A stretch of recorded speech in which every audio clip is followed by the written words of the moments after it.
Shalom, perkenalkan nama saya Olsen Sakul. Saat ini saya melayani sebagai pendeta jemaat Gereja Masih Advent Hari ke-7 di Jemaat Bukit Doa Waleo dan Jemaat Galilea Mangket di Minahasa Utara, Bitung. Pada kesempatan ini, saya ingin membagikan kesaksian hidup tentang bagaimana Tuhan memimpin pendidikan, keluarga, dan pelayanan saya, dan semuanya itu tentulah adalah untuk kemuliaan bagi nama Tuhan saja. Saudaraku, dalam kehidupan saya, salah satu berkat terbesar yang saya rasakan adalah bagaimana Tuhan menolong saya di dalam pendidikan saya. Dan dengan pertolongan Tuhan ini, saya boleh menyelesaikan studi saat ini sampai boleh memperoleh gelar Magister Teologi. Dan saudaraku, sesuatu yang dulunya bahkan tidak pernah saya pikirkan. Ini adalah satu hal yang memang pernah saya impikan di saat saya masih di bangku sekolah menengah pertama. Tetapi kenyataan hidup berkata lain. Kenapa? Ketika saya lulus di bangku sekolah menengah pertama, di saat itu saya berhenti sekolah. Bukan karena saya tidak mau untuk sekolah lagi, tetapi itu semua karena saya tahu bagaimana pekerjaan orang tua, bagaimana mereka bekerja begitu keras untuk menghidupi kami, anak-anak, bahkan juga menyekolahkan kami. Itulah sebabnya dalam hati saya berpikir dan berkata, saya harus membantu orang tua saya mencari uang.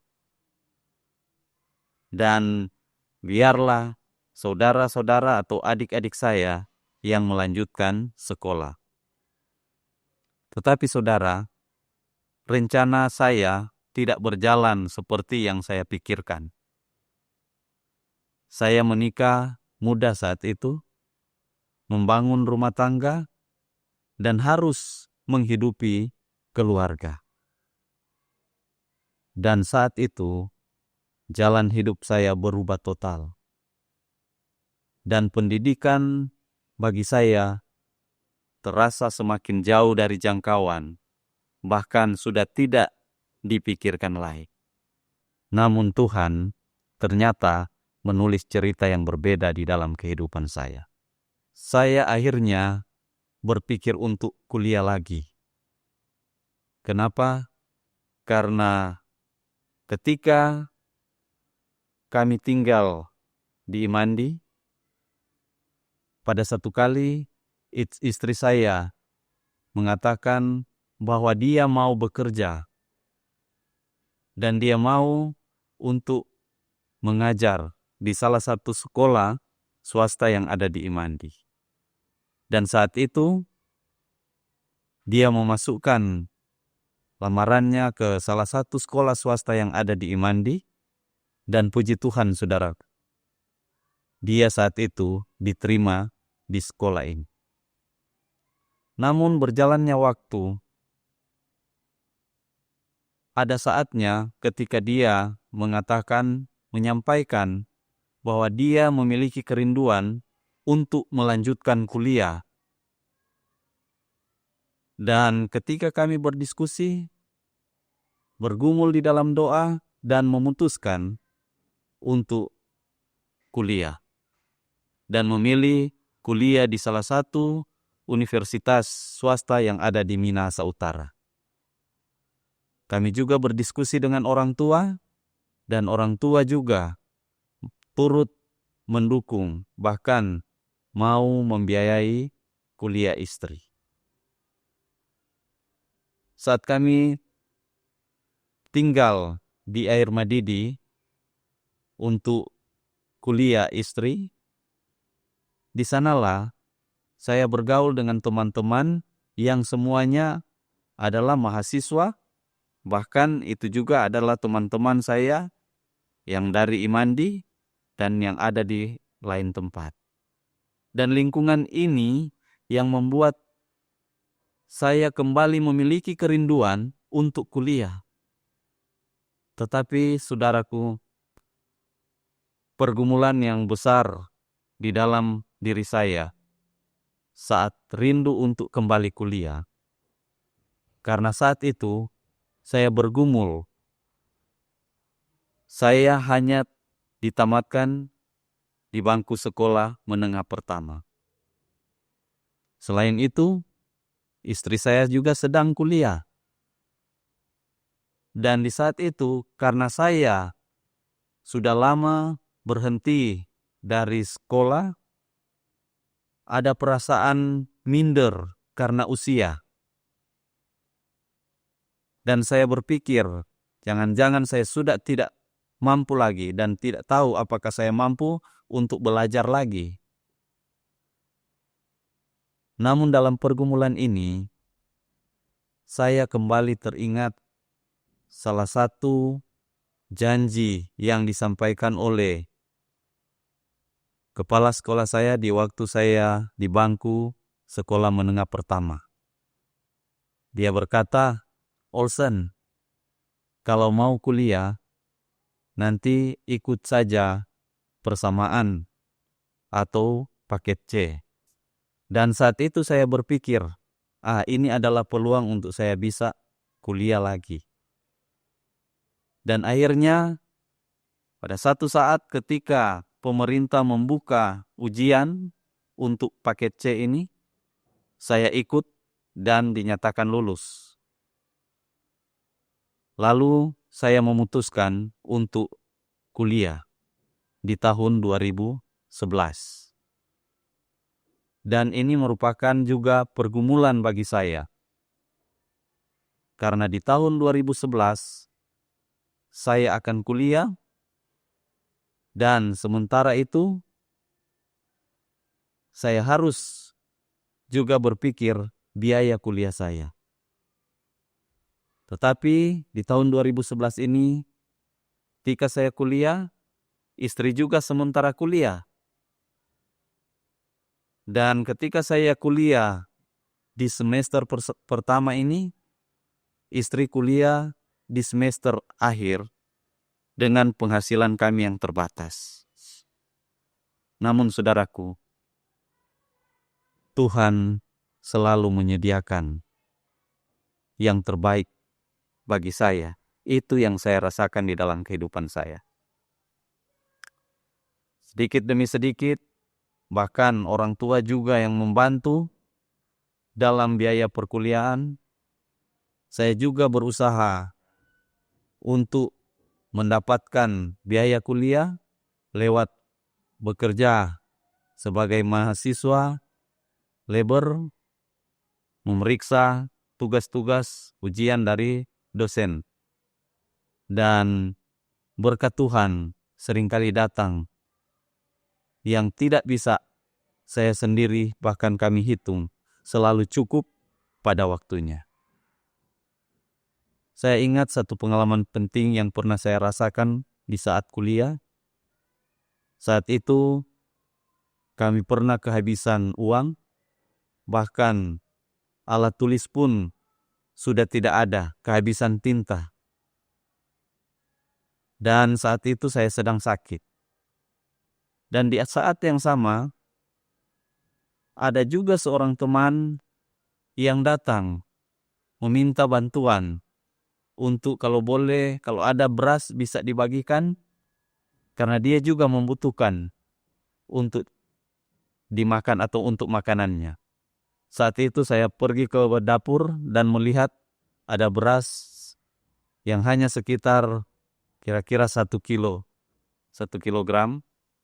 Tetapi saya selalu percaya Tuhan tidak pernah membiarkan saya kekurangan ketika saya memberi.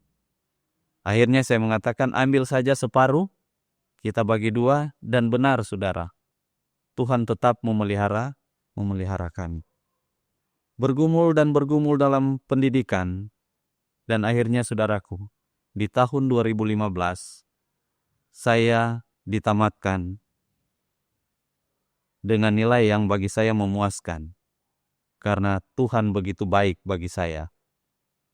Dan ketika saya dalam pekerjaan, pelayanan, ternyata universitas yang dulunya saya ditamatkan membuka program Magister Teologi. Dan saat itu, saudaraku, muncul kerinduan untuk melanjutkan studi. Ketika istri saya berkata, kamu harus kuliah, mengambil S2, karena dia juga mau melanjutkan S3-nya. Inilah yang memotivasi saya untuk kembali kuliah atau menambah pendidikan. Tetapi, saudaraku, bagi kami, pendeta saat itu, untuk kuliah, mengambil S2, harus mendapat izin tentunya dari pimpinan kami. Dan satu saat, saya pernah bertanya kepada dekan filsafat saat itu, dan dia berkata, kamu bisa kuliah jikalau pimpinan kamu mengizinkan kamu, maka kamu dapat kuliah. Dan puji Tuhan, saudaraku, di tahun 2020, saya mendapat izin untuk kuliah. Namun, saat itu pergumulan besar juga yang saya rasakan. Kenapa? Karena di saat saya mau kuliah saat itu, anak kami yang sulung sudah kuliah, mengambil S1. Dan saya mengambil S2. Dan di saat yang sama, istri saya juga sudah mendaftar untuk mengambil S3. Dengan biaya yang harus ditanggung sendiri. Di saat itu, ada masa-masa ketika kami harus membagi antara uang biaya kuliah dan makanan kami sehari-hari. Tetapi saudaraku, saya selalu berpegang pada firman Tuhan dalam Maleakhi 3 ayat 10. Dan saya berkata selalu di dalam doa saya, Tuhan, Engkau telah berjanji ketika kami setia, maka Engkau akan membukakan tingkap-tingkap langit. Dan saya mau pegang janji Tuhan. Saya percaya saya setia kepada Tuhan mengembalikan apa yang Tuhan punya. Dan benar saudaraku, Tuhan tidak pernah ingkar janji. Sejak kecil saya diajarkan untuk mengembalikan milik Tuhan, persembahan dan persepuluhan. Dan sejak saya menghasilkan uang sendiri, saya selalu berusaha setia untuk mengembalikan milik Tuhan. Itulah sebabnya dalam pergumulan pendidikan, pergumulan ekonomi, bahkan pergumulan keluarga, saya selalu meminta janji Tuhan di dalam doa. Jawaban Tuhan selalu datang lebih dari yang saya minta. Dan saudaraku, hasil dari setiap doa yang disampaikan, hasil dari jawaban doa yang Tuhan berikan, bukan hanya kelulusan yang saya dapatkan, bukan hanya gelar S2 yang saya peroleh, tetapi berkat-berkat rohani, kekuatan, kesehatan, dan pintu-pintu yang Tuhan bukakan sendiri di dalam pelayanan saya. Hari ini saya ada di sini, saudaraku, dengan penuh ucapan syukur, karena semua yang saya capai hanyalah karena kebaikan Tuhan bagi saya. Saudara-saudara yang dikasihi Tuhan, pengalaman hidup saya untuk membuktikan satu hal, bahwa rancangan Tuhan selalu lebih besar dari setiap rencana kita. Apa yang saya pikirkan waktu remaja, berhenti sekolah, bekerja, mau membantu orang tua, bahkan sampai menikah di waktu masih muda, itu bukanlah akhir cerita. Karena Tuhan menulis cerita yang berbeda, lebih indah dan penuh harapan.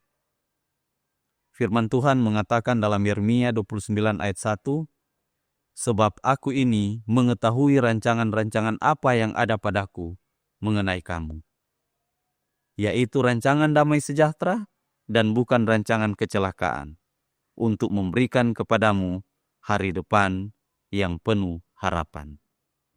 Kesaksian saya adalah bukti bahwa Tuhan sanggup membuka jalan saat tidak ada jalan. Tuhan sanggup mencukupkan ketika manusia tidak mampu. Tuhan memimpin langkah demi langkah, bahkan ketika kita tidak melihat apapun di depan kita.